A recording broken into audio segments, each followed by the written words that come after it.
الرحیم الحمدللہ وکفا والصلاۃ والسلام علی عبادہ الذین اصطفیٰ۔ حضرت امام ربانی مجدد الفسانی رحمۃ اللہ علیہ کے مکتوبات شریف کے دفتر اول کا مکتوب نمبر 128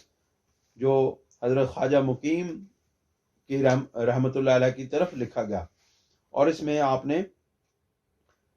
بلند ہمتی کی طرف یعنی اپنی ہمتوں کو بلند کرنے کی طرف توجہ دلائی ہے۔ آپ فرماتے ہیں کہ خدمت خواجہ محمد مقیم دور افتادگان را فراموش نہ سازن، کہ حضرت خواجہ محمد مقیم ہم دور رہنے والے لوگوں کو فراموش نہ کریں، یعنی ان کو بھلا نہ دیں، بلکہ دور نہ دانن، بلکہ ہمیں اپنے آپ سے جدا اور دور نہ سمجھیں۔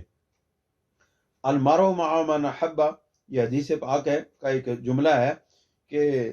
جو جس سے محبت کرتا ہے اسی کے ساتھ اس کو حشر کے دن اٹھایا جائے گا۔ المقصود مسلک بغایت طویل است، آپ فرماتے ہیں مقصد یہ ہے کہ ہماری بات جو ہے اس کی بڑی جو غایت غرض و غایت ہے وہ بڑی طویل ہے۔ وہ مطلب در کمال رفت و ہمم در غایت منقصد و منازل وسطی ہمچو، آپ فرماتے ہیں کہ جو کمال جو بلندی ہے اس کے کمال تک پہنچنے میں کا جو مطلب ہے، اور جو بلند ہمتی ہے یعنی ارادوں کی پختگی ہے، وہ اس معاملے کے اندر اگر ہمتیں بلند نہ ہوں تو منقصد پیدا کرتی ہے، نقص پیدا کرتی ہے، اور منازل وسطی ہمچو، اور اس طرح منازل سلوک کے اندر بھی وہ نقص پیدا کرتی ہے۔ سراب مطلب نماز، بلکہ یہ بات جو ہے یہ سراب نما اپنے مطلب تک سراب کی طرح ہے۔ ایاذم باللہ سبحانہ، اللہ رب العزت ہمیں اس سوچ سے محفوظ رکھے۔ وسطرا نہایت انگاشتہ بیک بار غیر مقصد را مقصد داند، آپ فرماتے ہیں کہ اگر کوئی شخص مقام وسطیٰ پہ پہنچ جائے، یعنی اس کو درمیانے درجے کا سلوک حاصل ہو جائے اور اس کو وہ اپنے مقصود سمجھ لے، وہ چون را بے چون تصور نمائد، اور وہ بے مثل کو مثل سمجھنے لگے، واز وصول بمطلب حقیقی باز مان، اور مطلوب حقیقی یعنی رب ذوالجلال کے وصول تک یعنی اس کے وصل تک سے باز رہ جائے، اور یعنی کہ وہ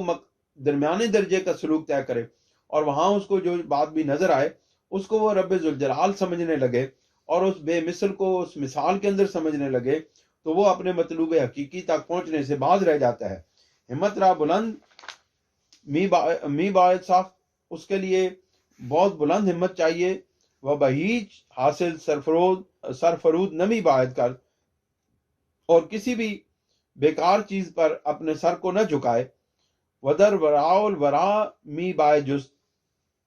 اور رب ذوالجلال کو اپنے مطلوب کو وراء الورا میں جستجو کرے، یعنی چاہے حصول ان چنین ہمت وابستہ بتوجہ شیخ مقتداست، اس طرح کی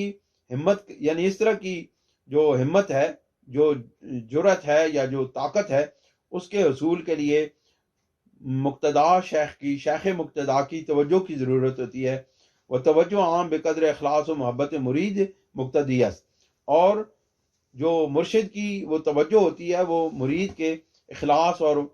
محبت کی مقدار کے مطابق ہوتی ہے۔ اللہ تعالی ہمیں عمل کی توفیق عطا فرمائے۔